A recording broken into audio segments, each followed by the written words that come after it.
அனைவருக்கும் வணக்கம். மிதுன ராசினியர்களுக்கு நிகழ்ந்து கொண்டிருக்கும் மார்ச் மாதம் 14ஆம் தேதி சந்திர கிரகணம் நிகழ இருக்குது. இந்த சந்திர கிரகணமான இன்றைய நாளில் நீங்கள் என்ன செய்ய வேண்டும், என்ன செய்யக்கூடாது என்பது வருட ஆபத்தான சந்திர கிரகணமாக இந்த சந்திர கிரகணம் அமைஞ்சிருக்குதுங்க. அந்த வகையில் மிதுன ராசினியர்களுக்கு என்ன மாதிரியான நன்மைகள் எல்லாம் ஏற்பட இருக்கு என்பது குறித்தான முழுமையான பதிவு தான் இந்த வீடியோல நம்ம விரிவா பார்க்க போகிறோம். அந்த வகையில மிதுன ராசினியர்களை பொறுத்த வரைக்கும் இந்த சந்திர கிரகணம் இந்த 2025ஆம் ஆண்டு எப்போது நிகழ்கிறது, இன்றைய நாளில் நீங்கள் என்ன செய்ய வேண்டும், என்ன செய்யக்கூடாது என்பதை தெரிந்து கொள்வோம். 2025ஆம் ஆண்டில் முதல் சந்திர கிரகணம் மார்ச் மாதம் 14ஆம் தேதி நிகழ இருக்கு. பொதுவாக சந்திர கிரகணத்தின் போது நாம் செய்ய வேண்டியதும் செய்யக்கூடாத விஷயங்கள் என்ன என்பதை தெரிந்து கொள்வோம். இந்த ஆண்டில் முதல் சந்திர கிரகணம் மார்ச் 25ஆம் தேதி நிகழ இருக்கு.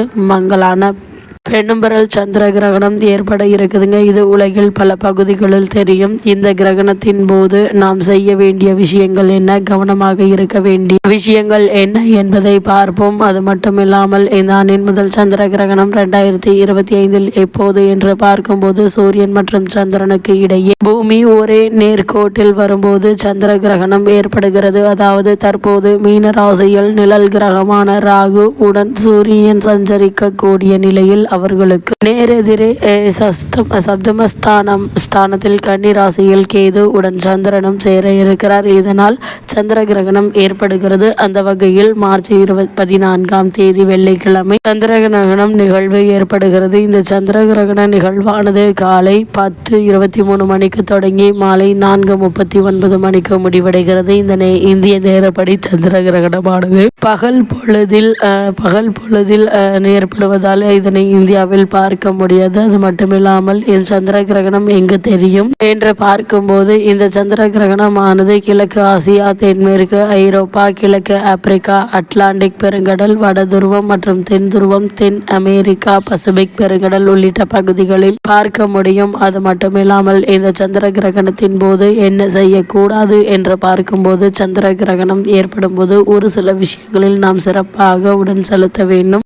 இந்த சந்திர கிரகணம் ஏற்படும் போது எல்லாம் அதன் சூத காலம் அதற்கு 9 மணி நேரத்திற்கு முன் தொடங்கும். இந்த சூத காலத்தில் நாம் எந்த ஒரு சுப காரியங்களையும் செய்யக்கூடாது. அதே போல மேலும் சந்திர கிரகணத்தின் போது உணவு சமைப்பதையும் சாப்பிடுவதையும் தவிர்க்க வேண்டும். கிரகண காலத்தில் தெய்வ சிலை தொடக்கூடாது, கோவிலுக்குள் நுழையக்கூடாது. கிரகண நேரத்தின் போது கத்தி, ஊசி போன்ற கூர்மையான பொருட்களை பயன்படுத்தக்கூடாது. குறிப்பாக சந்திர கிரகணத்தின் போது கர்ப்பிணி பெண்கள் வெளியே செல்லக்கூடாது. அது மட்டுமில்லாமல் சந்திர கிரகண நேரத்தில் செய்ய வேண்டியவை என்ன என்று பார்க்கும்போது சந்திர கிரகணத்தின் போது நீங்கள் கோபத்தை கட்டுப்படுத்தி பொறுமையை கடைபிடிக்க வேண்டும். சந்திர கிரகண நேரத்தில் கடவுள் வழிபாடு செய்வதை தவிர்த்தாலும் நாம் தொடர்ச்சியாக மந்திரங்களையும் கடவுள் பெயரை சொல்லிக்கொண்டே இருக்கலாம், புராணங்களின் படிக்கலாம். அது மட்டுமில்லாமல் மந்திரங்கள் தெரியாவிட்டாலும் எளிமையான ஸ்ரீராம ஜெயம் அல்லது ஓம் நம சிவாயா போன்ற எளிமையான மந்திரங்களை நாம் உச்சரித்து கொண்டே இருக்கலாம். இந்த சந்திர கிரகணம் முடிந்தவுடன் வெள்ளை நிற பொருட்களை தானம் செய்ய வேண்டும். இவ்வாறு செய்வதன் மூலம் அசுப பலன்கள் குறைவது மட்டுமில்லாமல் இந்த சந்திர கிரகணம் நிகழக்கூடிய காலகட்டங்களில் முன்னோர் வழிபாடு, அது மட்டுமில்லாமல்